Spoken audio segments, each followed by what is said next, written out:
कक्षा 9 हिंदी पाठ्यपुस्तक कृतिका का पाठ 2 मेरे संग की औरतें। हेलो बच्चों, आज हम कृतिका का पाठ 2 करेंगे जिसका नाम है मेरे संग की औरतें। इस पाठ की जो लेखिका है वो है मृदुला गर्ग। ठीक है बच्चों। अब मृदुला गर्ग ने ये जो पाठ लिखा है ये संस्मरण विधा में लिखा है। ठीक है, ये जो पाठ है संस्मरण में है। तो मेरे संग की औरतें मतलब बचपन से लेके जवानी तक उनके संग में जो भी औरतें थी, मतलब चाहे उनकी बहन हो, उनकी माँ हो, नानी हो, दादी हो, ये सभी को उन्होंने जिस तरीके से एक्सपीरियंस किया है, जैसे जैसे वो जानती हैं सबको, उस तरीके से ये सारा इस पाठ में उन्होंने बताया है। तो मृदुला गर्ग जो है उनका जन्म 25 अक्टूबर 1938 में कलकत्ता में हुआ था। उनका जो बचपन था वो मतलब एक तरीके से शारीरिक पीड़ा में बीता था, मतलब बीमार रहती थी वो, जिस वजह से कई सालों तक वो स्कूल भी नहीं गई थी, तो घर पर ही रहकर उन्होंने अपनी पढ़ाई पूरी की थी। फिर उसके बाद दिल्ली स्कूल ऑफ इकोनॉमिक्स से उन्होंने अपना एमए किया था, और कॉलेज कंप्लीट करने के बाद दिल्ली के जो इंद्रप्रस्थ कॉलेज और जानकी देवी कॉलेज है वहां पर उन्होंने प्राध्यापिका के रूप में काम भी किया है। मृदुला गर्ग जो थी उनको पढ़ने लिखने का बहुत शौक था, और बल्कि उनके घर में भी सारे जो लोग थे, उनके माता पिता भी जो थे वो सभी लेखक लेखक ही थे, लिखते ही थे वो सब भी। ठीक है, ये 5 बहनें थी और एक भाई था जो कि सबसे छोटा था। ठीक है, वो सब भी लिखते हैं, सिर्फ 2 बहनों को छोड़कर। और इनकी जो रचनाएं थी, इन्होंने लगभग वैसे तो हिंदी की सभी विधाओं में ही लिखा है, जैसे उपन्यास, कहानी, नाटक, निबंध, संस्मरण। ठीक है, तो अब हम बच्चों इस पाठ को पढ़ेंगे। मेरी एक नानी थी। इन्होंने यहाँ पर अपनी नानी के बारे में बताया है। जाहिर है, पर मैंने उन्हें कभी देखा नहीं, मतलब वो ये कह रही हैं कि नानी थी पर उन्होंने कभी उसको उनको देखा नहीं था अपनी नानी को। मेरी माँ की शादी होने से पहले ही उनकी मृत्यु हो गई थी। शायद नानी से कहानी न सुन पाने के कारण बाद में हम 3 बहनों को खुद कहानियां कहनी पड़ी। नानी से कहानी भले न सुनी हो, नानी की कहानी जरूर सुनी, और बहुत बाद में जाकर उसका असली मर्म समझ में आया। मतलब उन्होंने अपनी नानी को कभी देखा नहीं था। अपनी माँ की शादी से पहले ही उनकी मृत्यु हो गई थी। ठीक है, और ये जो उन्होंने बताया है कि हम 3 बहनों को खुद ही कहानियां कहनी पड़ी, मतलब कभी अपनी नानी से उन्होंने कहानियां नहीं सुनी थी, जैसे हम अपनी नानी दादी से सुनते हैं, उन्होंने नहीं सुनी थी। तो फिर वो कहती हैं कि बाद में मुझे इसका असली मर्म यानी असली मतलब समझ में आया। पहले इतना ही जाना कि मेरी नानी पारंपरिक अनपढ़ पर्दानशी औरत थी। मतलब वो कहती है पहले तो मुझे सिर्फ इतना ही पता था कि वो एक पारंपरिक अनपढ़, मतलब पढ़ी लिखी नहीं थी उनकी नानी, और पर्दानशी यानी कि जो पर्दा करने वाली स्त्री होती है, पहले पर्दा करते थे, है ना, पहले के टाइम में। तो वो पर्दा करने वाली एक औरत थी, जिनके पति शादी के तुरंत बाद उन्हें छोड़कर बैरिस्ट्री पढ़ने विलायत चले गए थे। मतलब जो उनके नाना थे वो पढ़ने के लिए कहाँ चले गए थे? विलायत, मतलब दूसरी कंट्री में चले गए थे बैरिस्ट्री पढ़ने के लिए। कैम्ब्रिज विश्वविद्यालय से डिग्री लेकर जब वे लौटे और विलायती रीति रिवाज के संग जिंदगी बसर करने लगे, बसर करने मतलब जिंदगी बिताने लगे, तो नानी के अपने रहन सहन पर उसका कोई असर नहीं पड़ा, ना उन्होंने अपनी किसी इच्छा आकांक्षा या पसंद नापसंद का इजहार पति पर कभी किया। मतलब जब उनके नाना बैरिस्ट्री की पढ़ाई पूरी करके वापस लौटे थे, तो नानी जो थी वो जैसे पहले थी वैसे ही बाद में भी थी। मतलब उन पर ऐसा कोई मतलब अपने पति के इतना पढ़ने के लौट कर आने पर भी कोई ऐसा खासा असर नहीं पड़ा। वो जैसी थी वैसे ही रहती थी।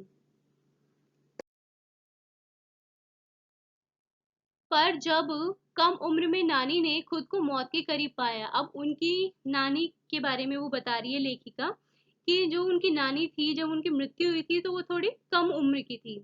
तो उन्होंने मौत को जब अपने करीब पाया तो 15 वर्षीय इकलौती बेटी, मतलब उस टाइम पे लेखिका की जो माँ है वो 15 वर्ष की थी। ठीक है, इकलौती बेटी मेरी यानी कि मेरी माँ की शादी की फिक्र ने इतना डराया कि वे एकदम मुंह जोर हो उठी।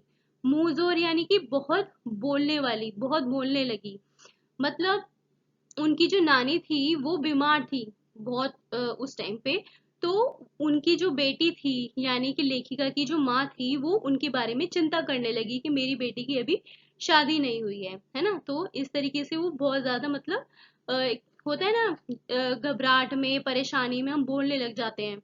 नाना से उन्होंने कहा कि वे पर्दे का लिहाज छोड़कर उनके दोस्त स्वतंत्रता सेनानी प्यारेलाल शर्मा से मिलना चाहती हैं। अब जो नानी थी वो मतलब पर्दे में रहने वाली औरत थी, है ना। वो हमेशा अपनी जिंदगी उन्होंने पर्दे में ही बिताई, कभी किसी दूसरे पुरुष से वो नहीं मिली। लेकिन बीमारी के टाइम पे जब उन्होंने ये देखा कि मेरी बेटी है, उसकी शादी नहीं हुई है, तो उन्होंने ये सारी शर्म लिहाज छोड़कर उन्होंने अपने पति से कहा कि आपके जो दोस्त हैं, मतलब उनके पति के जो दोस्त हैं, वो एक स्वतंत्रता सेनानी थे जिनका नाम था प्यारेलाल शर्मा, तो वो उनसे मिलना चाहती थी। सब दंग हैरान रह गए। इस पर्दानशी औरत ने पराये मर्द से क्या, खुद अपने मर्द से मुंह खोलकर बात नहीं की थी, आखिरी वक्त में अजनबी से क्या कहना चाह सकती हैं।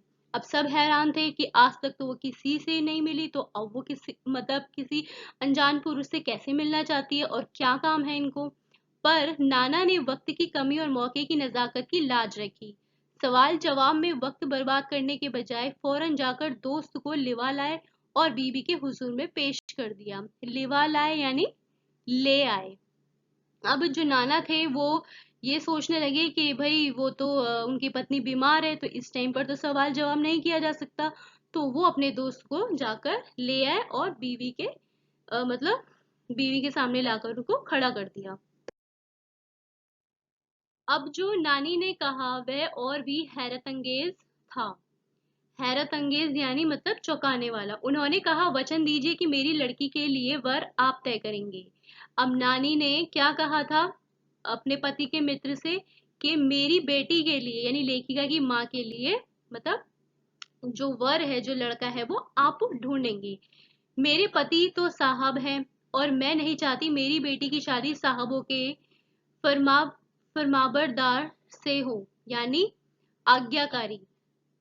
ठीक है, मतलब वो कह रही थी कि जो मेरे पति हैं वो तो साहब हैं, मतलब जो उनकी नाना थे, लेखिका के जो नाना थे, वो मतलब देसी लोगों को, मतलब अपने देश के लोगों को छोड़कर वो बाहरी जो अंग्रेज थे उनका समर्थन करते थे। तो लेकिन जो उनकी नानी थी वो पूरी एकदम मतलब क्रांतिकारी थी, वो देशभक्ति थी। तो इसलिए वो चाहती थी कि उनकी बेटी की शादी किसी क्रांतिकारी से हो। आप अपनी तरह आजादी का सिपाही ढूंढकर उसकी शादी करवा दीजिएगा। कौन कह सकता था कि अपनी आजादी से पूरी तरह बेखबर उस औरत के मन में देश की आजादी के लिए ऐसा जुनून होगा। बाद में मेरी समझ में आया कि दरअसल वे निजी जीवन में भी काफी आजाद ख्याल की रही होंगी।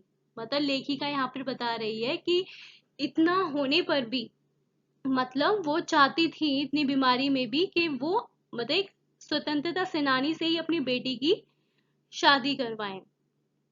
ठीक है, उन्होंने नाना की जिंदगी में कोई दखल नहीं दिया, ना उसमें साझेदारी की, पर अपनी जिंदगी को अपने ढंग से जीती जरूर रही। पारंपरिक घरेलू उबाऊ खामोश जिंदगी जीने में आज के हिसाब से क्रांतिकारी चाहे कुछ न रहा हो, दूसरे की तरह जीने के लिए मजबूर न होने में असली आजादी कुछ ज्यादा ही थी। मतलब जो लेखिका की नानी थी वो बेशक पर्दे में रहती थी, उन्होंने कभी अपने पति के मामलों में कभी कोई दखल नहीं दिया। ठीक है, तो लेकिन फिर भी उसके बावजूद भी वो जिस तरीके से रहती थी वो अपने विचारों पर, अपने थॉट्स पर, है ना, अपने बलबूते पर रहती थी। खैर, इस तरह मेरी माँ की शादी ऐसे पढ़े लिखे होनहार लड़के से हुई जिसे आजादी के आंदोलन में हिस्सा लेने के अपराध में आईसीएस के इम्तिहान में बैठने से रोक दिया गया था और जिसकी जेब में पुश्तैनी पैसा धेला एक नहीं था।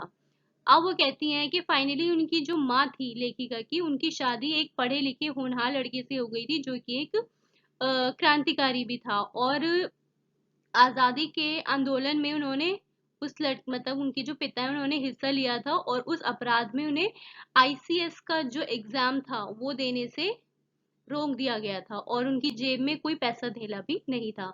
माँ बेचारी अपनी माँ और गांधी जी के सिद्धांतों के चक्कर में सादा जीवन जीने और ऊंचे ख्याल रखने पर मजबूर हो गई। अब वो बताती हैं कि उनकी माँ भी देश की आज़ादी को मतलब बहुत ज़्यादा करीबी रखती थी, है ना? तो जो उनकी बेटी थी, तो लेखिका अब अपनी माँ के बारे में यहाँ बता रही हैं कि जो मेरी माँ थी वो बेचारी सादा जीवन जीने में और गांधी जी के सिद्धांतों पर चलने के लिए और अपनी माँ के सिद्धांतों पर चलने के लिए मजबूर हो गई थी। हाल उनका ये था कि खादी की साड़ी उन्हें इतनी भारी लगती थी कि कमर चनका खा जाती। मतलब जो खादी की साड़ी पहनती थी उनकी माँ, और उनको वो इतनी भारी लगती थी, रात भर जाकर वे इसे पहनने का अभ्यास करती थी। मतलब वो ठीक से बनती नहीं थी, है ना? तो वो रात रात में क्या करती थी, उसको पहनने की प्रैक्टिस करती थी ताकि दिन में उनको शर्मिंदगी ना उठानी पड़े। वे कुछ ऐसी नाजुक थी कि उन्हें देखकर उनकी सास यानी मेरी दादी ने कहा था, हमारी बहू तो ऐसी है कि धोई पोछी और छीके पर टांग दी। गनीमत यही थी कि किसी ने उन्हें छीके पर से उतारने की पेशकश नहीं की। अब जो लेखिका की माँ थी वो बहुत नाजुक थी, नाजुक के साथ वो सुंदर भी थी। और उनकी जो दादी थी, लेखिका की जो दादी थी और उनकी माँ की जो सास थी, वो वो भी यही कहती हैं कि हमारी बहू जो है वो कैसी है कि धोई पोछी छीके पर टांग दी। मतलब उनसे जो कहा वो कर दिया, लेकिन गनीमत है कि उन्हें किसी मतलब छीके पर से ताड़ने की पेशकश मत नहीं की किसी ने। क्यों नहीं की? उसकी दो वजह थी। पहली यही कि हिंदुस्तान के तमाम वांशिदों की तरह उनके ससुराल वाले भी साहबों से खासे अभिभूत थे और मेरे नाना पक्के साहब माने जाते थे। इस जात से वे हिंदुस्तानी थे, बाकी चेहरे मोरे रंग ढंग पढ़ाई लिखाई सब में अंग्रेज थे। मतलब वो बता रही है लेखिका कि जो उसके नाना थे वो साहब कहे जाते थे, और मतलब वैसे तो वो हिंदुस्तानी थे लेकिन वो चेहरे से, रंग से और पढ़ाई लिखाई से वो अंग्रेज ही थे बिल्कुल। मजे की बात ये थी कि हमारे देश में आजादी की जंग लड़ने वाले ही अंग्रेजों के सबसे बड़े प्रशंसक थे, गांधी नेहरू हो या मेरे पिताजी के घर वाले। भले लड़का आजादी की लड़ाई लड़ते जेब खाली शोहरत सिर करता रहे, दबदबा उसके साहबी ससुर का ही था। एक आन बान शान वाले साहब ने उनके सिरफिरे लड़के को अपनी नाजुक जान लड़की सौंपी, उससे रोमांचक क्या कोई परी कथा होती। मतलब यहाँ बता रही हैं कि उन नाना जो थे उन्होंने अपनी फूल सी जैसी बेटी को जो बहुत नाजुक थी, सुंदर थी, उसको एक ऐसे मतलब आजादी की लड़ाई लड़ने वाले लड़के के हाथ में उनका हाथ दे दिया। तो इससे बड़ी परी कथा क्या होगी? नानी की सनक भरी आखिरी ख्वाहिश और नाना की रजाबंदी, वे रोमांचक उपकथाएं थीं जो कहानी के तिलिस्म को और गाढ़ा बना चुकी थी। दूसरी वजह माँ की अपनी शख्सियत थी। उनमें खूबसूरती, नजाकत, गैर दुनियादारी के साथ ईमानदारी और निष्पक्षता कुछ इस तरह घुली मिली थी कि वे पर परिजात से कम जादुई नहीं मालूम पड़ती थी। मतलब उनकी जो माँ थी वो नाजुक भी थी, खूबसूरत भी थी, नजाकत भी थी, और मतलब जो भी दुनियादारी के जो काम होते हैं वो उनसे थोड़ा मतलब परे ही रहती थी। ईमानदारी थी उनके अंदर, निष्पक्षता थी। ये सारी चीजें घुल मिल करके परिजात से कोई मतलब एक कोई जादुई नहीं मालूम पड़ती थी, ठीक है, कम जादुई। उनसे ठोस काम करवाने की कोई सोच भी नहीं सकता था। मतलब उनसे कोई काम करवाने की नहीं कह सकता था उनकी माँ से। हाँ, हर ठोस और हवाई काम के लिए उनकी जुबानी राय जरूर मांगी जाती थी और पत्थर की लकीर की तरह निभाई भी जाती। मतलब घर के जो लोग थे वो उनसे हर एक मामलों में मतलब एक तरीके से राय लेते थे, उनकी एडवाइस लेते थे, और वो एक तरीके से उनकी जो राय थी वो पत्थर की लकीर मानी जाती थी। और जो उनकी माँ थी वो घर के मतलब ऐसे कोई काम वाम इतने करती नहीं थी, ठीक है। मैंने अपनी दादी को कई बार कहते सुना था, हम हाथी पे हल न जुतवाया करते, हम पे बैल है। बचपन में ही मुझे इस जुमले का भावार्थ समझ में आ गया था, जब देखा था कि हम बच्चों की ममतालू परवरिश के मामले में माँ के सिवा घर के सभी प्राणी मुस्तैद रहते थे। मुस्तैद यानी तैयार या फिर चुस्त। दादी और उनकी जिठानियां ही नहीं, खुद मर्दजात पिताजी भी। मतलब उनकी जो दादी थी वो कई बार उन्होंने लेखिका ने कहते हुए सुना था अपनी दादी को कि हम हाथी पे हल को नहीं जुतवाते हैं, ठीक है, हम पर बैल है। और बचपन में ही वो कहती हैं कि मुझे इस मतलब इस ये जो सेंटेंस है जो नानी का जो दादी कहा करती थी, इसका भावार्थ समझ में मतलब इसका मीनिंग समझ में आ गया था जब उन्होंने ये देखा था कि हम बच्चों की जो परवरिश है उसके मामले में माँ के सिवा घर के जो बाकी लोग हैं ना वो ज्यादा मतलब तैयार रहते थे करने के लिए। मतलब माँ से ज्यादा घर के जो बाकी के लोग हैं ना वो करते थे, और जो मर्द थे वो भी करते थे। पर ठोस काम न करने का यह मतलब नहीं था कि माँ को आजादी का जुनून कम था, वह भरपूर था। और अपने तरीके से वे उसे भरपूर निभाती रही थी। मतलब अपनी माँ के बारे में यहाँ बता रही हैं कि मेरी माँ भी आजादी के मतलब मेरी माँ में भी आजादी का जुनून था और वो उसे निभाती भी रहती थी। जाहिर है कि जब जुनून आजादी का हो तो उसे निभाना भी आजादी से ही चाहिए, जिससे पूछ कर उसके तरीके से नहीं, खुद अपने तरीके से। मतलब यहाँ बताया गया है कि जब आजादी का जुनून अगर सर पे चढ़ा हुआ हो तो उसे निभाना भी मतलब खुले मन से चाहिए, इधर उधर से किसी से पूछ कर या किसी और के तरीके अपनाकर नहीं, बल्कि खुद अपने तरीकों से, अपने दिमाग से। हमने अपनी माँ को कभी भारतीय माँ जैसा नहीं पाया। न उन्होंने कभी हमें लाड़ किया, न हमारे लिए खाना पकाया और न अच्छी पत्नी बहू होने की सीख दी। अब उनकी जो माँ थी वो लेखिका बताती हैं कि उन्होंने अपनी माँ को कभी भी एक जो टिपिकल मॉम होती है ना, जो सारे घर के काम करती हैं, खाना पकाती हैं, रेडी करती हैं, है ना, अच्छे बुरे की सीख देती हैं, उस तरीके की उनकी माँ नहीं थी बिल्कुल भी। और वो उन्हें कोई ऐसा ना तो लाड़ करती थी ना मतलब प्यार करती थी। वो कहती ना हमारे लिए कभी खाना पकाया उन्होंने, और ना ही एक लड़की होने के जो गुण होते हैं, एक अच्छी पत्नी, एक अच्छी बहू होने की, उन्होंने कोई सीख हमें नहीं दी। कुछ अपनी बीमारी के चलते भी वे घर बार नहीं संभाल पाती थी, और उसमें ज्यादा हाथ उनकी अरुचि का था। एक तो उनकी माँ थोड़ी बीमार भी रहा करती थी कुछ इस वजह से भी, और वो कहती हैं कि वैसे उनको इस चीज में कोई इतनी ज्यादा मतलब रुचि नहीं थी, इंटरेस्टेड नहीं थी वो। उनका ज्यादा वक्त किताबें पढ़ने में बीतता था, बाकी वक्त साहित्य चर्चा में या संगीत सुनने में, और वे ये सब बिस्तर पर लेटे लेटे किया करती थी। फिर भी जैसा मैंने पहले कहा था, हमारे परंपरागत दादा दादी या उनके ससुराल के अन्य सदस्य उन्हें ना नाम धरते थे, ना उनसे आम औरत की तरह होने की अपेक्षा रखते थे।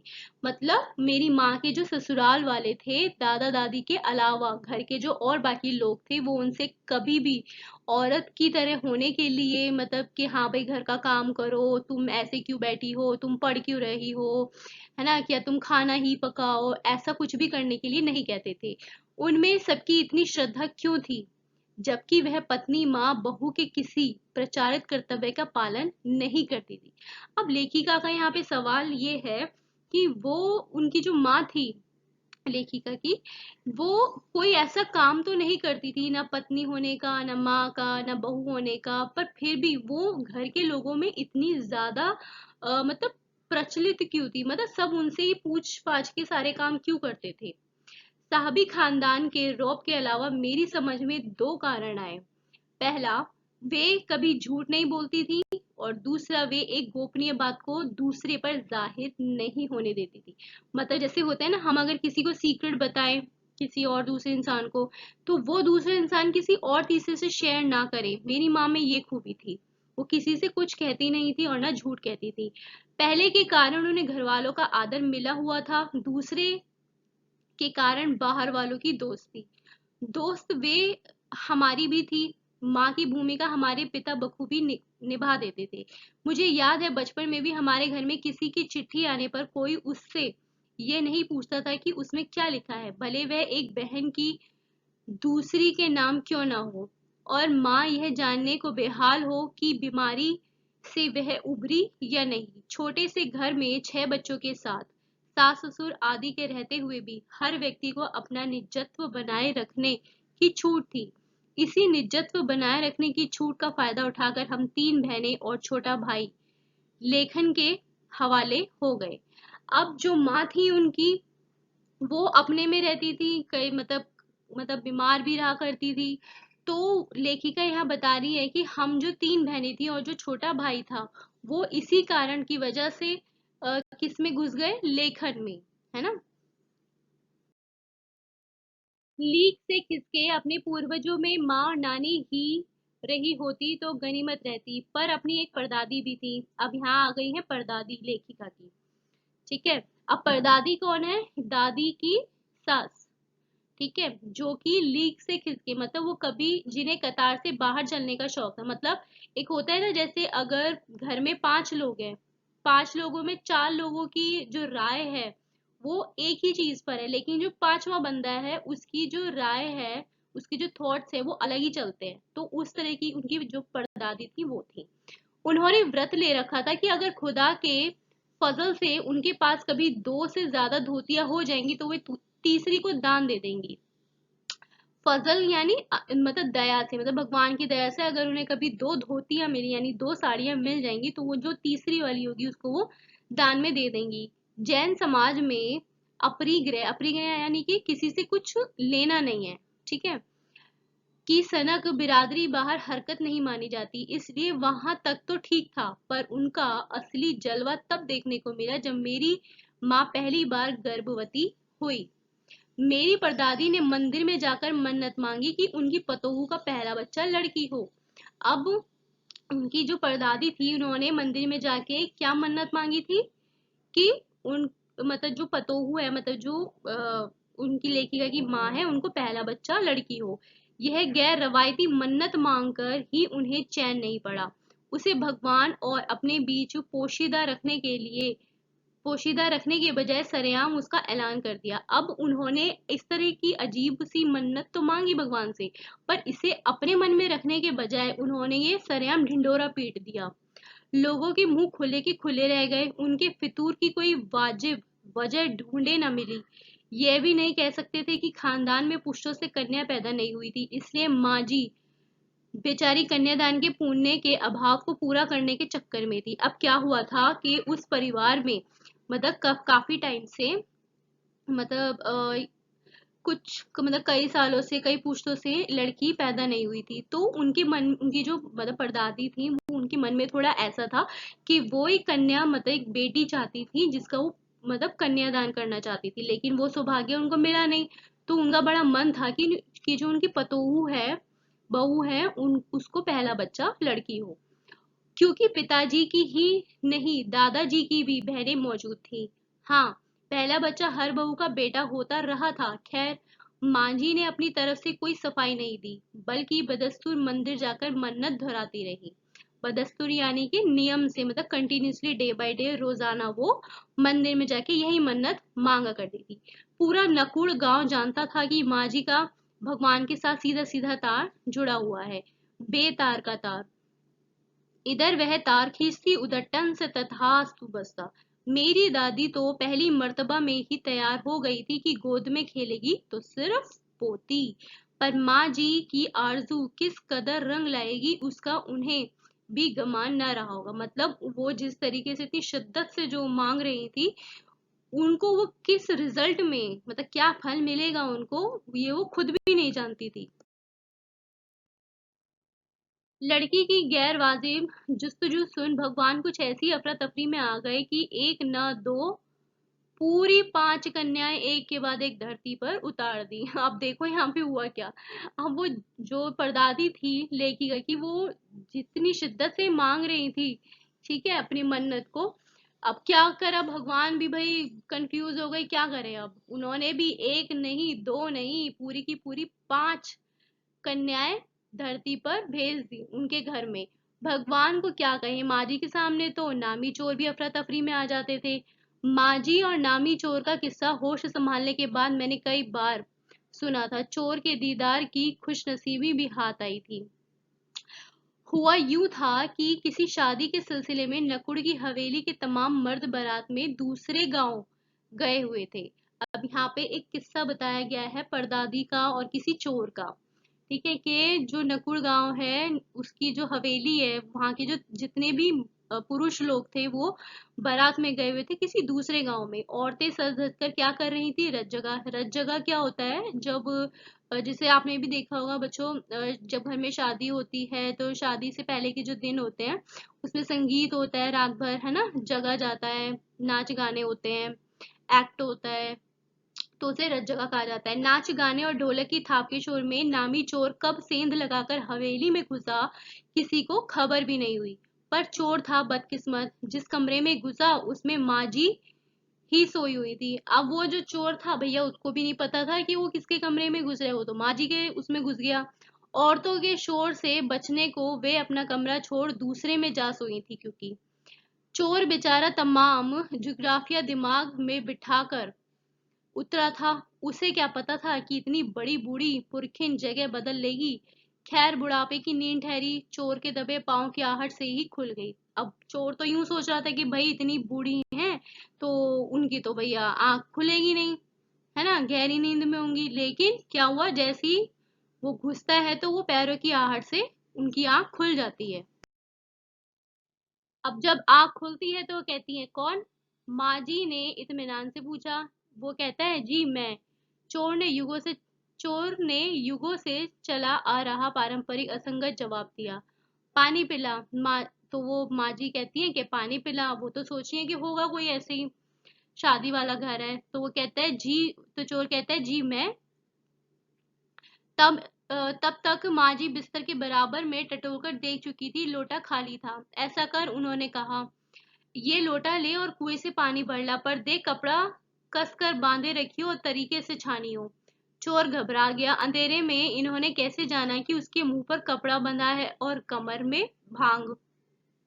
भगवान से उनका तार जुड़े होने की खबर उसे थी, पर बुढ़िया भांग भी छानती होगी, एकदम यकीन नहीं हुआ। इसी से कुछ हैरान परेशान वो हो गया। जल्दी कर भाई। तभी माँ जी ने कहा, बड़ी प्यास लगी है, पर मैं तो चोर हूँ, मारे घबराहट और धर्म संकट के चोर सच कह गया। अब जो चोर था वो घबरा गया, उसने सच बोल दिया उसके सामने। हुआ करे। माँ जी ने कहा, प्यासे को पानी तो पिला, पर देख मेरा धर्म न बिगाड़ियो, लोटे के मुंह से कपड़ा ना हटाइयो, हाथ रगड़ कर धो लियो और पानी कपड़े से छान कर भरियो।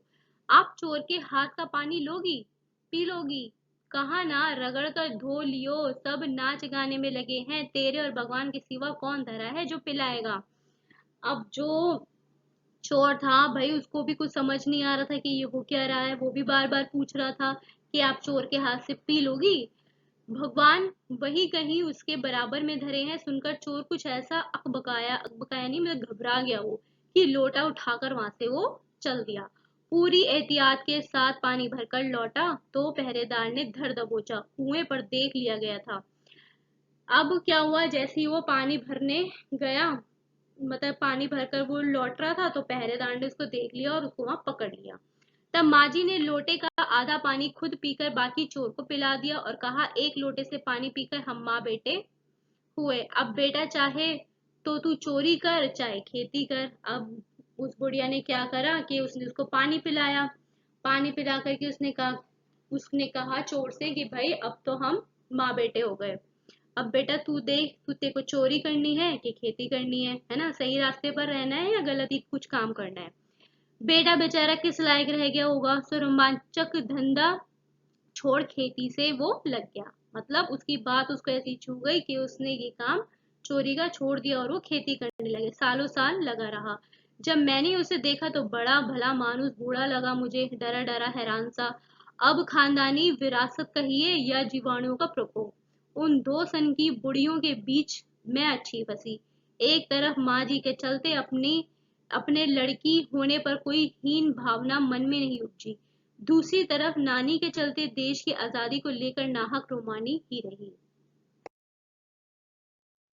15 अगस्त 1947 को जब देश की आजादी मिली, या कहना चाहिए जब आजादी पाने का जश्न मनाया गया, तो दुर्योग से मैं बीमार थी।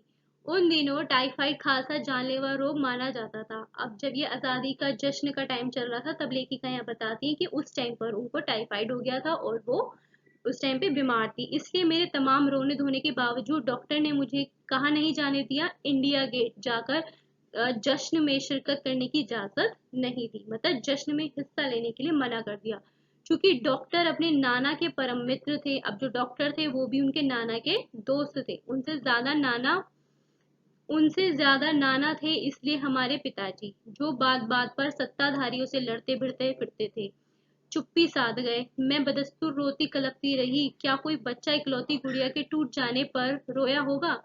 मेरी उम्र तब 9 बरस की थी। मतलब जिस टाइम पर वो बीमार हुई थी, उस टाइम पर वो 9 बरस की थी। इतनी छोटी नहीं कि गुड़िया से बहलती, और इतनी बड़ी नहीं कि डॉक्टरी के तर्क समझती। तंग आकर पिताजी मुझे ब्रदर्स क्रामजोव उपन्यास पकड़ा गए। अब क्या हुआ? ये क्या है करामजोव? यानी कि इसके जो लेखक हैं वो प्रसिद्ध क्या है, रूसी उपन्यासकार हैं। ठीक है, दास्तोवस्की। अब जब वो बीमार थी और आज़ादी के उस सम्मेलन में जाने के लिए जिद कर रही थी, तो डॉक्टर ने, उनके नाना ने उनको मना कर दिया था जाने से। और वो उसको क्या कर रहे थे, लेखिका को, मतलब बहला रहे थे गुड़िया देकर। तो वो यहाँ पे लेकर कहती है, मैं इतनी छोटी थोड़ी थी कि मैं एक गुड़िया से बहल जाती, है ना। पढ़ने का मुझे मिराक था। मिराक यानी कि मानसिक, मतलब मेरे को कीड़ा था पढ़ने का। अब उनके जो नाना थे वो भी उनको एक उपन्यास पकड़ा के चले गए थे, है ना। जब कुछ देर बाद मैंने देखा कि पिताजी को छोड़कर घर के बाकी सब प्राणी पलायन कर चुके थे, मतलब जा चुके थे, मतलब उनके पिताजी को छोड़कर, और पिताजी दूसरे कमरे में बैठे अपनी किताब पढ़ रहे थे, तो रोना धोना छोड़कर मैंने भी किताब खोल ली। एक बार शुरू कर लेने पर उसने मुझे इतनी मोहलत नहीं दी कि दोबारा रोना शुरू करूं या कोई काम पकड़ूं। मतलब जो उपन्यास, जो किताब वो पढ़ रही थी, वो पढ़ते पढ़ते उनको ऐसा मौका ही नहीं मिला कि वो किताब बंद करके थोड़ी देर के लिए थोड़ा सा विराम ले ले, या कोई अपना रोना फिर से शुरू कर दे, या किसी और काम को कर ले। इस वक्त ब्रदर्स काराम जो मुझे देने में क्या तुक थी, तब मेरी समझ में नहीं आया। मतलब उनको लेखिका जो थी मृदुला, उनको समझ में नहीं आ रहा था कि उन्होंने ये उपन्यास उन्हें क्यों दिया। किताब इतनी समझ में आई, वह अब तक नहीं जानती। किताब कितनी समझ में आई वो अभी तक इस चीज को नहीं जानती है, क्योंकि उसके बाद इतनी बार पढ़ी कि सारे पाठ आपस में गडमड हो गए। कितना पहली बार में पल्ले पड़ा, कितना बाद में कहना मुश्किल है। मतलब लेखिका जो थी, उनको समझ में नहीं आ रहा था कि उन्होंने जितनी बार भी वो किताब पढ़ी है, उनको कितना और क्या क्या समझ में आया, ये कहना बहुत मुश्किल है।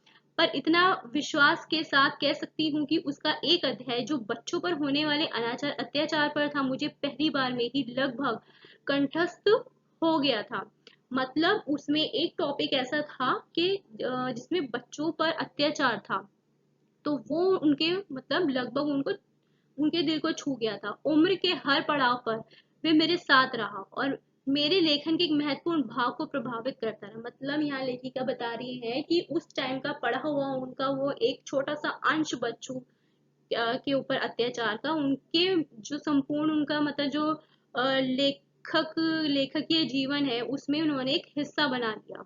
जैसे जादू का कालीन मेरा नाटक नहीं, वह 3 किलो की छोरी जैसी कहानियां व कठगुलाब उपन्यास के कई अंश। मतलब बच्चों पर उन्होंने इस तरह के कई कहानी, नाटक और उपन्यास लिखे।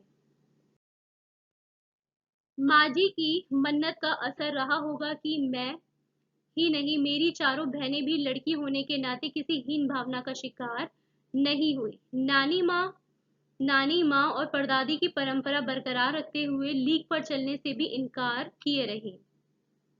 पहली लड़की जिसके लिए मन्नत मांगी गई थी, वह मैं नहीं, मेरी बड़ी बहन मंजुल भगत थी। अब जो लेखिका थी मृदुला, वो अपने परिवार में सबसे बड़ी नहीं थी, उनसे एक बड़ी बहन थी। मतलब उनकी माँ की जो पहली संतान हुई, जो पहली लड़की हुई, वो उनकी बड़ी बहन मंजुल भगत थी। उनके घर का नाम रानी था और बाहर का मंजुल। लेखिका अवतार हुआ मंजुल भगत, मतलब लेखिका के रूप में भी उनका नाम हुआ मंजुल भगत के नाम से। क्योंकि लिखना शादी के बाद शुरू किया था उनकी बड़ी बहन ने, और अपना नाम बदलकर पति का जब उन्होंने नाम रखा, तो मतलब पति का नाम ग्रहण करने में, पति का नाम रखने में कोई हीन भावना आड़े नहीं आई। मतलब उन्हें कोई ऐसी दिक्कत नहीं आई। इसलिए पैदाइशी जैन नाम छोड़कर वो भगत बन गई। दूसरे नंबर पर थी मैं, यानी अब लेखिका यहाँ अपने बारे में बता रही है कि मैं दूसरे नंबर की पर थी। घर का नाम मेरा उमा था, बाहर का मृदुला। मैंने भी शादी के बाद लिखना शुरू किया, तो बतौर लेखिका नाम चला मृदुला गर्ग। तो उनका जो ये नाम था मृदुला गर्ग, वो लेखिका के नाम पर चला। मुझे याद है जब हमने लिखना शुरू किया, उससे कुछ पहले नारीवाद का चलन हुआ था। शादी के बाद नाम न बदलने का रिवाज उसी ने चलाया था। मन्नू भंडारी का हवाला देकर हमसे पूछा भी जाता था कि आप लोग इतनी पोंगापंथी घर घुसू क्यों हो, नाम क्यों बदला। हमारे पास इसका कोई ढंग का जवाब नहीं होता था। मतलब एक नारी, मतलब शादी के बाद उन्होंने भी लिखना शुरू करा था और नारीवाद का आंदोलन एक तरीके से चला था। तो उस टाइम पर जो लोग थे वो मन्नू भंडारी का हवाला देकर उनसे ये चीजें पूछा करते थे कि आप इतनी पोंगापंती क्यों करते हो, घर में क्यों घुसे रहते हो, और आप लोगों ने मतलब नाम क्यों बदला। तो इसके जवाब में उनके पास कोई मतलब वो कुछ कह नहीं पाती थी। अब भी नहीं है, वो कहती हैं कि अब भी हमारे पास इसका कोई जवाब नहीं है। पर नाम बदलने से अपने व्यक्तित्व का कोई नुकसान होते मैंने नहीं देखा। मतलब यहाँ लेखिका हमें ये बता रही है कि मैंने और मेरी बहनों ने शादी के बाद अपने पति का नाम रखा, मतलब अपना नाम बदल दिया, लेकिन इसमें हमें कोई ऐसी दिक्कत वाली कोई बात नहीं हुई, क्योंकि नाम बदल लेने से हमारा जो व्यक्तित्व है, हम क्या है, हम मतलब हमारा व्यक्तित्व कैसे, हम कैसे लोग हैं, है ना, वो नहीं बदल जाता। पूछने को तो पिताजी से लोग ये भी पूछते थे, 5 बेटियों से आपका मन नहीं भरा जो हर बेटी के 2-2 नाम रख छोड़े हैं। मुझसे छोटी बहन का घर का नाम है गौरी और बाहर का है चित्रा। वह नहीं लिखती, लेकिन वो जो तीसरे नंबर की जो बहन है वो ऐसा नहीं लिखती। उसका कहना है वे इसलिए नहीं लिखती क्योंकि घर में कोई पढ़ने वाला भी तो चाहिए। खैर, उसके बाद जब चौथी पांचवी बेटियां पैदा हुई तो पिताजी ने इतनी बात जमाने की सुनी कि उनका एक एक नाम ही रखा। अब क्या हुआ कि जब पिताजी ने ये बातें सुनी अपनी तीनों बेटियों के लिए, तो बाकी की जो चौथी और पांचवी बेटी हुई उनकी, तो उन्होंने उनका सिर्फ एक ही नाम रखा, रेणु और अचला। ठीक है। 5 बहनों के बाद एक भाई हुआ जिसका नाम था राजीव। मजे की बात यह है कि बीच की 2 बहनें ही लेखन से बची रही, अचला और राजीव फिर उसमें जा फंसे। मतलब जो 2 बहनें थी वो लेखन से नहीं जुड़ी हुई हैं। फिर जो लास्ट नंबर की जो बहन है, ठीक है, 5वें नंबर की अचला, और जो भाई है राजीव, वो लेखन से जुड़े हुए हैं। अचला मुझसे 8 साल छोटी है और वक्त के बदलाव की लाज रखते हुए अंग्रेजी में लिखती है, पर राजीव जो है वो हिंदी के हवाले, मतलब वो हिंदी में लिखता है। हम 4 लिखते हैं और तमाम खानदान हमें पढ़ता है। मेरी ससुराल में मुझे कोई नहीं पढ़ता। अब जो लेखिका है वो यहाँ बता रही है कि मेरी जो ससुराल है वहां पर मुझे, मतलब मेरा लिखा हुआ कोई भी लेख वो लोग नहीं पढ़ते हैं। इस तथ्य को हजम करने में मुझे काफी वक्त लगा। फिर उसके फायदे भी नजर आने लगे। कम से कम घर के भीतर तो मुझे हिंदी आलोचना बुद्धि से 2-4 नहीं होना पड़ता। खैर, मैं अपनी नहीं उन अदेवियों की बात कहना चाहती हूँ जो परदादी की मन्नत के नतीजतन धरती पर आई और लेखक नहीं बनी। जो बनी उन्हें सांस लेने की जरूरत कुछ ज्यादा हो समझ में आता है। जैसा मेरे पिताजी ने एक बार मंजुल से कहा था, कोई दम नहीं घुटता, सांस लेने की जरूरत ही ज्यादा है। पर यहाँ तो हम से तो गैर लेखिका बहनें सवा से, मतलब जो उनकी बहनें लिखती नहीं थी वो क्या है, मतलब वो गैर लेखिका है, बहनें हैं उनकी, और वो क्या है, सवा शेर है। उनको मतलब थोड़ी राहत है क्योंकि वो लिखती नहीं है। चौथे नंबर वाली रेणु का आलम यह था कि गर्मी की दोपहरी में स्कूल से वापसी पर जब गाड़ी उसे और उससे छोटी बहन अचला को बस अड्डे से लेने जाती तो रेणु उसमें बैठने से इनकार कर देती थी। अब वो इनकार क्यों कर देती थी, क्योंकि उसका कहना था कि यूं थोड़ा सा रास्ता गाड़ी में बैठकर तय करना सामंतशाही का प्रतीक था, जो शायद था, पर साथ ही पिता के अतिरिक्त लाड़का भी, और रसोइये को खाना खिलाकर जल्दी फारिग फारिग यानी कि काम से जल्दी फ्री हो जाना। करने की लाचारी का भी। माँ तो सब चीजों से उदासीन रहती थी, पर पिता काफी कुढ़ते भुनते जब देखते कि अचला गाड़ी में बैठी चली आ रही है और रेणु पीछे पीछे पसीने में तरबतर खरामा खरामा खरामा खरामा यानी धीरे धीरे आ रही है। बचपन में एक बार चुनौती दिए जाने पर उसने जनरल थिमैया को पत्र लिखकर उनका चित्र मंगवा लिया था, जो एक मोटरसाइकिल पर सवार जवान आकर उसके हाथ में दे गया था। पड़ोस में उसका रुतबा काफी बढ़ गया था। गाड़ी में बैठने के साथ उसे इम्तिहान देने से भी परहेज था। स्कूल तो जैसे तैसे पास कर लिया, पर जब बीए का इम्तिहान देने की बारी आई तो वह अड़ गई। पहले मुझे समझाओ कि बीए करना क्यों जरूरी है। मतलब वो ये कहने लगी कि पहले मुझे बताओ कि ये बीए करना जरूरी क्यों है, तब मैं इसका इम्तिहान दूंगी। अगर मुझे यकीन आ गया कि हाँ कोई फायदा है तो मैं कर लूंगी, वरना और मुझे समझ नहीं आया तो मैं नहीं करूंगी। हमने तरह तरह के तर्क दिए। माँ ने कहा पिताजी से पूछो। अब जो रेणु थी वो क्या करती थी, उस वो बाकी बहन थी, उसका जो स्वभाव था वो थोड़ा अलग था। वो अलग तरीके से थोड़ा सोचती थी। वो सामंती व्यवस्था के एक तो विचारों के मतलब अगेंस्ट थी, वो उसको मानती नहीं थी। क्या होता था कि जब वो स्कूल की छुट्टी होती थी तो वो गाड़ी में बैठने से मना कर देती थी और खुद पैदल चलकर जाती थी घर पे, और पसीने में लथपथ हो जाती थी। तो मतलब वो थोड़े से अलग स्वभाव की थी। उसके जो विचार थे, जो थॉट्स थे, वो थोड़े अलग थे। मतलब जैसे आपने अभी पढ़ा पहले कि उन्होंने बीए करने से भी मना कर दिया था, है ना। फिर सभी जो बहनें थी और जो उनकी माँ थी वो कहती हैं कि अपने पिताजी से पूछो। तो पिताजी ने क्या कहा कि नौकरी कर पाओगी, शादी कर पाओगी, लोग इज्जत से देखेंगे वगैरह वगैरह। मतलब उन्हें जो रेणु थी उन्हें ये बात समझाई।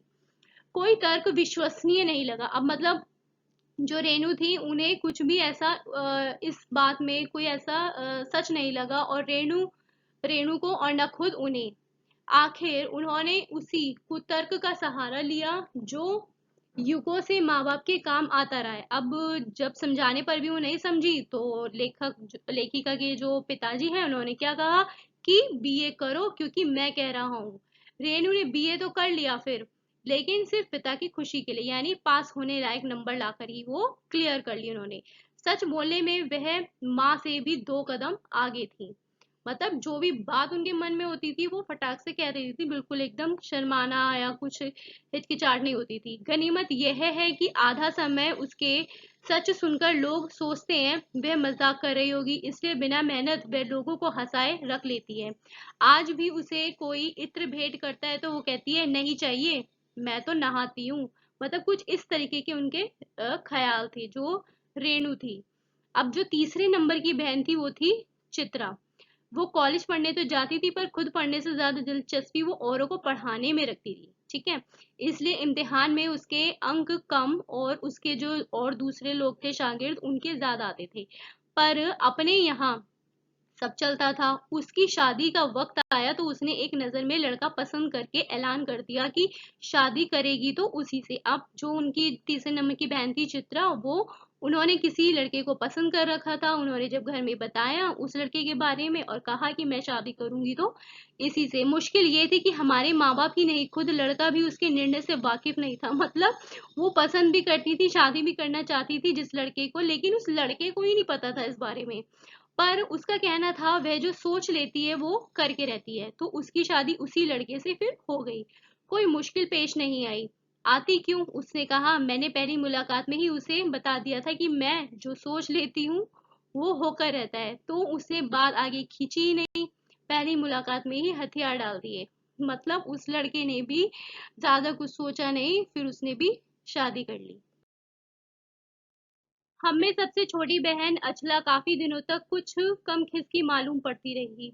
मतलब उनको ऐसा लगता है कि हम बहनों में से सबसे छोटी जो है अचला, वो थोड़ी कम खिसकी हुई है। पिता का कहा मानकर पहले उसने अर्थशास्त्र करा, फिर पत्रकारिता में उसने दाखिला, मतलब करा उसने अर्थशास्त्र, और पत्रकारिता में जर्नलिज्म में उसने दाखिला ले लिया। फिर ढंग से उसने पढ़ाई की और पास भी हो गई। फिर पिता की पसंद से उसने शादी कर ली, पर उसके आगे लीक पर नहीं चल पाई। मतलब उसने ऐसा कुछ खास उसमें करा नहीं, घर बार में मन ज्यादा रुचा नहीं, और मंजुल और मेरी तरह उम्र के 30 बरस पार करते ही लिखने का रोग उसे लग गया। अब उसने पहले तो ऐसा कुछ नहीं किया था, लेकिन शादी के बाद उसने भी बिल्कुल वैसे ही करा जैसे बाकी पहले की दो बहनों ने करा था, लेखिका ने और मंजुला ने, है ना। तो उसने भी शादी के 30 बरस पूरे होते ही, मतलब 30 बरस पार जब उसने करा अपनी उम्र का, तो शादी के बाद उसने क्या किया, वो भी लिखना शुरू कर दिया उसने। एक बार हमें एक बात हमें एक सी रही, घर बार को परंपरागत तरीके से हमने भले ना चलाया हो, वो कहती हैं लेखिका कि हमने बेशक अपने घर को, अपने परिवार को एक मतलब तौर तरीके से चलाना होता है ना, प्रॉपर, मतलब घर का काम करना, सही गलत हर चीज बताना, सारी जिम्मेदारी उठाना, वैसा काम उन्होंने कभी नहीं करा। और लेकिन उस चीज को कभी तोड़ा भी नहीं। शादी हमने एक ही बार की और उसे कायम रखा। चाहे तलाक के कगार पर खड़ी चली हो, पर कगार तोड़ डूबी नहीं।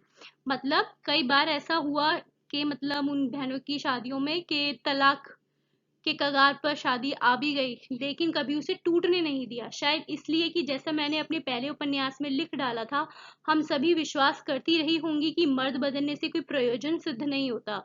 घर के भीतर रहते हुए भी अपनी मर्जी से जी लो तो काफी है।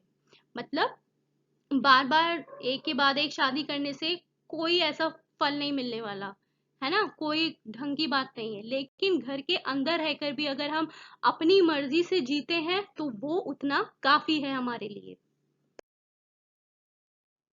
शादी के बाद मैं बिहार के ऐसे छोटे कस्बे डालमिया नगर में रही। यहाँ पे लेखिका अपने बारे में बता रही है कि शादी के बाद वो बिहार के एक कस्बे में, जिसका नाम था डालमिया नगर, वहां रही, जहाँ मर्द औरतें चाहे पति पत्नी क्यों ना हो, पिक्चर देखने भी जाते तो अलग अलग दड़बों में बैठ, मतलब अलग अलग हिस्सों में बैठते थे। मैं दिल्ली से कॉलेज की नौकरी छोड़कर वहां पहुंची थी और नाटकों में अभिनय करने की शौकीन रही थी। मैंने उनके चलन से हार नहीं मानी। साल भर के भीतर उन्हीं शादीशुदा औरतों को पराए मर्दों के साथ नाटक करने के लिए मैंने मना दिया। अगले 4 साल तक हमने कई नाटक किए, अकाल राहत कोष के लिए उन्हीं के माध्यम से पैसा भी इकट्ठा किया। वहां से निकली तो कर्नाटक के और भी छोटे कस्बे बागलकोट में पहुंच गई। तब तक मेरे 2 बच्चे हो चुके थे जो स्कूल जाने लायक उम्र पर पहुंच रहे थे, पर वहां कोई ढंग का स्कूल नहीं था। लोगों की राय पर मैंने पास के कैथोलिक बिशप के दरख्वास्त की ही दरख्वास्त की कि उनका मिशन वहां के सीमेंट कारखाने की आर्थिक मदद से हमारे कस्बे में एक प्राइमरी स्कूल खोल दे। अब वहां के जो कैथोलिक बिशप थे, उन्होंने उनसे मतलब रिक्वेस्ट करी कि जो सीमेंट कारखाने हैं कि वो उनकी आर्थिक मदद से जो कस्बा है उनका, वहां पर वो एक प्राइमरी स्कूल खोलना चाहती थी। ठीक है। पहले उन्होंने कहा चूंकि उस प्रदेश में क्रिश्चियन जनसंख्या कम थी, इसलिए वे वहां स्कूल खोलने में असमर्थ थे। मैंने गैर क्रिश्चियन बच्चों को भी शिक्षा पाने के लायक सिद्ध करते हुए अपना इसरार जारी रखा। इसरार मतलब अपना आग्रह उन्होंने जारी रखा। तब उन्होंने कहा हम कोशिश कर सकते हैं, बशर्ते आप हमें यकीन दिलाएं कि वो स्कूल अगले 100 वर्षों तक चलता रहेगा। मुझे गुस्सा आ गया। मैंने कहा स्कूल की छोड़िए, किसी के भी बारे में यकीन नहीं दिलाया जा सकता कि वह अगले 100 बरस तक चलेगा। वे भी गुस्सा खा गए, बोले खुदा का लाख शुक्र है बच्चों के ना पढ़ पाने की समस्या आपकी है, मेरी नहीं। अब जो वहाँ के जो लोग थे वो भी ये कहने लगे कि ये समस्या आपकी है, हमारी नहीं। बात कड़वी थी पर 100% सच। सच के आगे सिर झुकाने की हमारी बचपन की आदत थी। सो मैंने तय किया कि मैं खुद अंग्रेजी हिंदी कन्नड़ 3 भाषाएं पढ़ाने वाला प्राइमरी स्कूल वहां खोलूंगी और कर्नाटक की सरकार से उसे मान्यता भी दिलाऊंगी। अब जो लेखिका थी, उन्होंने ये संकल्प ले लिया था कि वो वहां पर अंग्रेजी हिंदी और कन्नड़ 3 भाषाओं को पढ़ाने वाला एक प्राइमरी स्कूल खोलेंगी और कर्नाटक की जो गवर्नमेंट है, जो सरकार है, उसे वो उसको मान्यता भी दिलाएंगी। वहां के अनेक मेहनती और खिसके लोगों की मदद से वो व्रत पूरा हो गया। मेरे बच्चे तथा अन्य अफसरों के बच्चे उसी स्कूल में पढ़े। बाद में अलग अलग शहरों के अलग अलग ख्यात स्कूलों में उन्होंने दाखिला भी पाया। ऐसे अनेक मौके आए जब मैंने अपने जिद्दीपन के नमूने पेश किए। मतलब यहाँ लेखिका बताती हैं कि वो जिद्दी स्वभाव की भी थी और उन्होंने ऐसे कई नमूने भी पेश करे हैं। पर सबसे ज्यादा उसने मंच पाया मेरे लेखन में। जो शुरू से अब तक लीक से खिसका अपनी राह खुद तलाशता रहा है। मतलब उनका जो लेखन है वो उन्होंने मतलब अपने लेखन के जरिए उन्होंने अपनी जिद को दर्शाया है। पर सब कुछ कर लेने पर भी मैं अपनी छोटी बहन रेणु के मुकाबिल नहीं पहुंच सकती। 1950 के अंतिम दौर में एक रात दिल्ली में एक साथ 9 इंच बारिश हो गई। दिल्ली की खासियत ये रही है कि थोड़ा पानी बरसते ही वहां के पर नालों में बाढ़ आ जाती है, पुलों के नीचे पानी भर जाता है, तमाम यातायात ठप हो जाता है। इस कयामती बारिश के बाद तो सरकारी दफ्तरों के पहले तल्लों से फाइलें पानी में तैर आई थी। अगली सुबह किसी तरह का कोई वाहन सड़क पर नहीं निकला था। जाहिर है कि रेणु के स्कूल की बस भी उसे लेने नहीं आई। रेणु ने कहा, कोई बात नहीं, मैं पैदल चली जाऊंगी। सबने समझाया, स्कूल बंद होगा, मत जाओ। उसने कहा, आपको कैसे पता? इस सवाल का माकूल माकूल यानी अच्छा इस सवाल का अच्छा जवाब किसी के पास नहीं था। अब सबने रेणु को समझाया कि भाई स्कूल खुला नहीं होगा, इतनी बारिश है, तुम मत जाओ। तो अब रेणु जो थी उसका जो व्यक्तित्व था, उसका जो स्वभाव था वो थोड़ा अलग था बाकियों से। तो उसने क्या जवाब दिया कि उसने कहा कि आपको कैसे पता?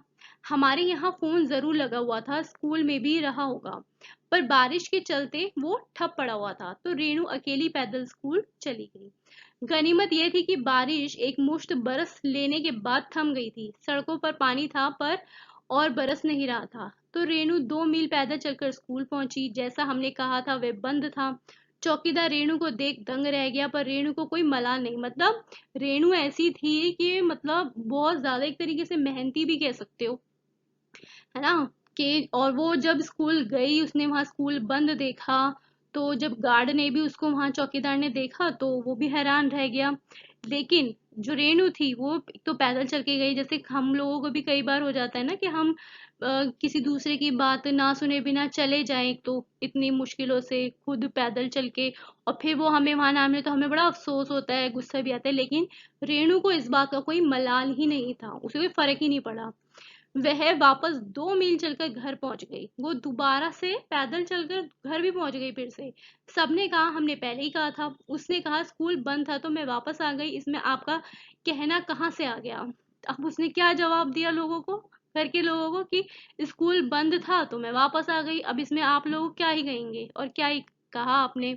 सोचती हूँ कैसे रोमांच का अनुभव हुआ होगा उसे उस दिन। जगह जगह पानी से लब-लब करते सुनसान शहर में निचाट अकेले अपनी धुन में मंजिल की तरफ चलते चले जाना। सच, अकेलेपन का मजा ही कुछ और है। तो यहाँ पे बच्चों ये जो पाठ है, जो संस्मरण है, जो मृदुला गर्ग लेखिका है, उन्होंने अपने जो ये पूरा अपने बारे में, अपनी बहनों के, अपने संग की जो औरतें हैं उनके बारे में हमें यहाँ पे बताया है। ठीक है, तो यहाँ पे ये खत्म होता है। आई होप आपको ये समझ आया होगा। Do like, share and subscribing to watching. Thank you.